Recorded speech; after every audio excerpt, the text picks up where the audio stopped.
Hey guys, Double G's back with another video.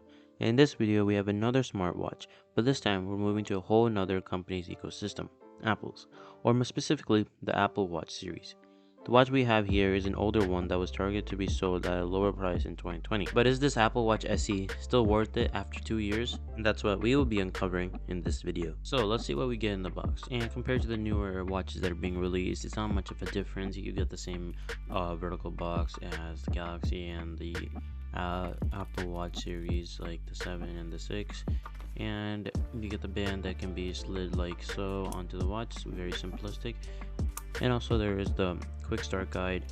In terms of the charger, the puck is connected to USB-C, which means that you need a USB-C power brick, which is more expensive than the USB-A ports, so you might have to spend a little extra just for the power brick that's not included. And also there is of course the watch, which can come in gold, silver, or space gray, in an aluminum body only. The one that we got was space gray, and of course there's no other option since it's more of a budget watch. You get only an aluminum body, but that's not much of a factor.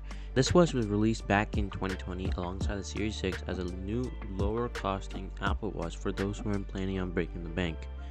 It is a fitness-focused Apple Watch option that has all of the essential Apple Watch functionality at a lower price. For the watch, it has a dual-core S5 CPU, which is the same flagship CPU as the Series 5, which came 1 year before the SE was released.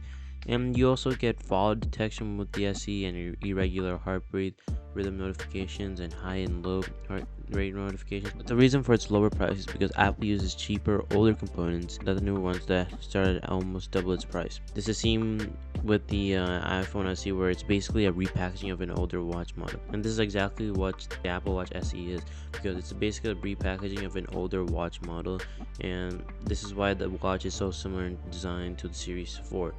And doing this allowed Apple to use the same parts, assembly line, and lack of investment into further research, because all the further research was done for like the previous series, like the Series 4. Furthermore, Apple only uses the heart rate monitor for this SE while ignoring the electric heart sensor and blood oxygen reader, so you only get the heart rate monitor. That could be seen as the one downside. And by doing this, Apple is able to sell this watch at a mere $280, making it, in my opinion, definitely worth for the money.